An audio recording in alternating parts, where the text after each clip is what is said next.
For the second video in Unit 2, Lesson Set 5, we are now going to take the compound interest formula that we derived in the last video and write it out so that you have the formula to use from here on. And you don't have to compound the interest multiple times each year. This formula will take care of it for you.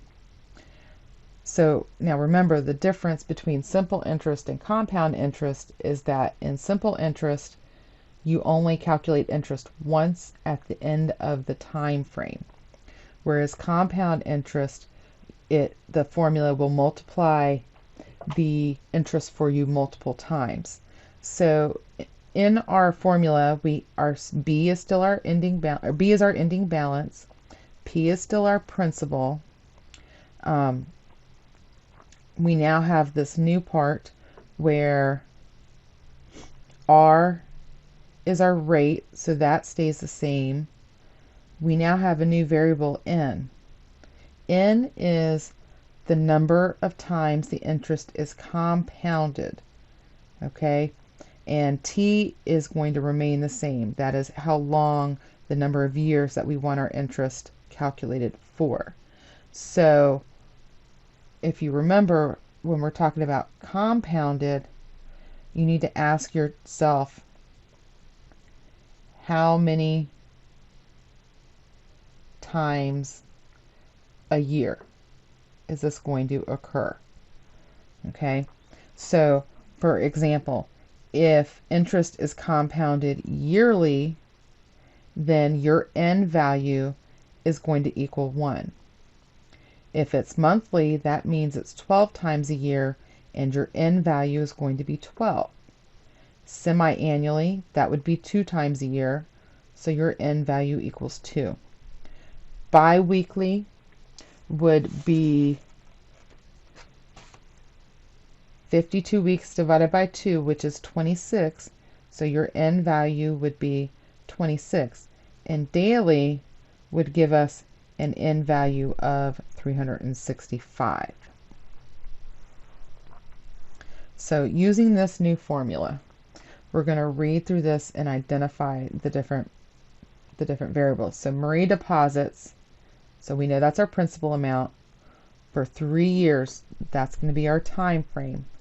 At 3% interest is our rate. So the thing to pay attention to here is it says compounded daily. So that is our N value, and if it's daily, that means it's 365 times a year. So when we put it into our variables, P is 1650, rate is 0.03, time is, we want to know at the end of 3 years what our balance is going to be, and N, because we're compounding daily, is 365. We take our formula that we just learned, B equals P times 1 plus R over N to the N times T power. Plug in our variables and then just solve it on the calculator. And we end up with an ending balance of $1,805.38. Now, this is our end balance.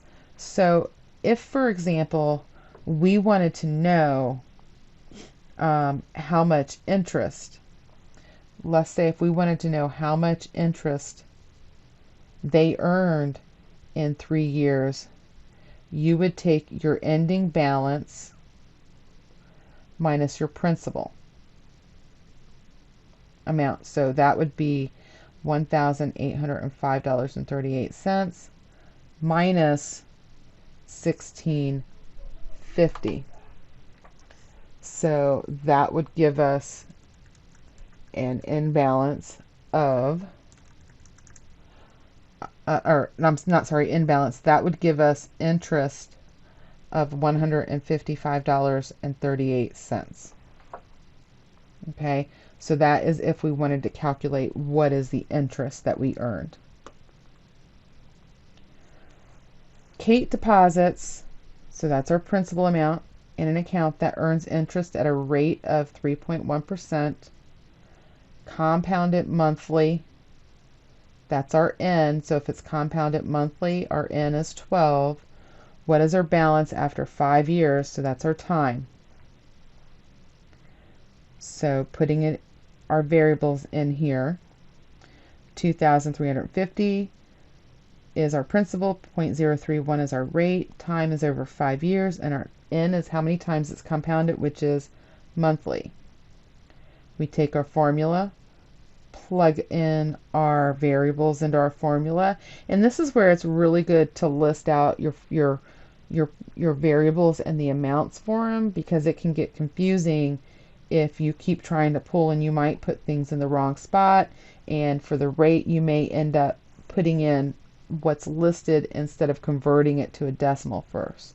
So when we calculated this out on our calculator, our balance is $2,743.45. So how much interest did Kate earn?